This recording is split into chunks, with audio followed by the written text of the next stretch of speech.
I'm here to tell you why do cities have to be different. I was born in Hong Kong, one of the world's most famous cities, and I've lived my life seeing how my city has changed over time. As an architect, I can really see a city being very beneficial, but also a city, as it was designed in the 20th century, now has many problems. We know cities are very, very dense, and everybody wants to be there. But in doing so, we are facing a lot of problems. In Hong Kong in particular, we have one very major key issue that really all cities face at the moment, which is that we are too centralized. And being too centralized means all of the resources are kept at the center of the city, making everybody travel difficult distances into the city. The land prices at the center of the city go straight up. And many of the people that cannot afford to live such expensive lives are pushed out to the edge of the city. This is something that is shared among so many cities around the world. And it's a problem that we need to address when we design cities of the future. Now, you might think a place like Hong Kong is a dream city.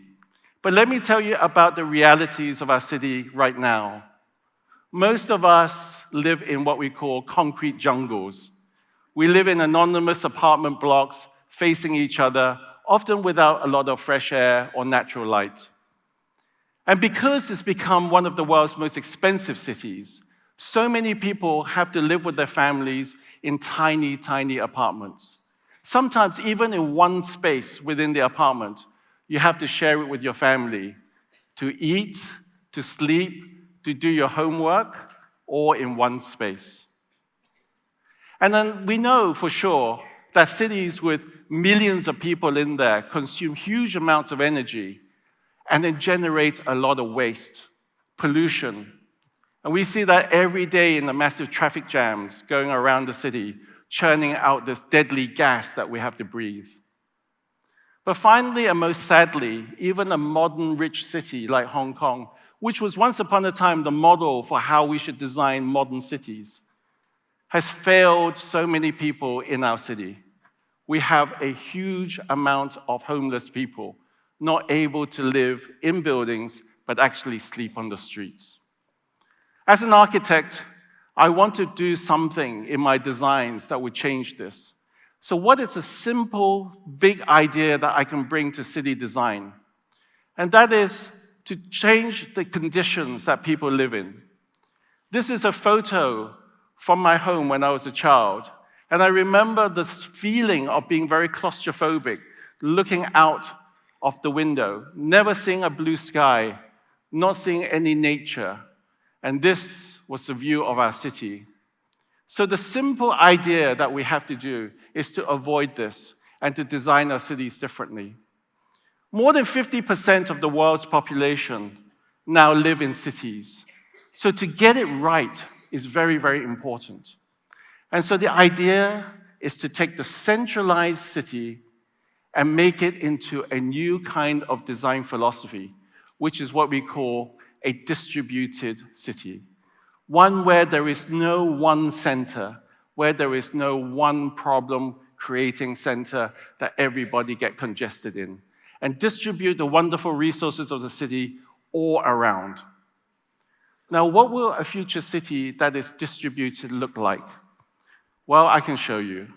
In Saudi Arabia, we're designing a futuristic city for 10 million people called Eden. As you can see from this city, it doesn't look like a conventional city. There's no congested center. The whole city is like a network of megastructures that keep people safe, share resources, and in between these spaces, we have reservoirs for water, green energy from solar farms, public space for people to enjoy, as well as water reservoirs for generating enough drinking water. Cities are going to be facing massive problems. First of all, we have to solve the existing problems and use new kind of paradigms of design in order to take the concept of the city beyond the problems that we are facing. Also, another example is a city unlike any other. This is a city called the Parting of the Red Seas in Saudi Arabia that we're designing, where the city is created from the sea. And it is carved out of the sea using two giant sea walls that create land that is fertile from the seabed. But the most important thing that you can see here, the city's emphasis isn't on a clustered center, but one that is open and vast, where we can bring nature back into balance with all the population living in the city. So our priorities can change.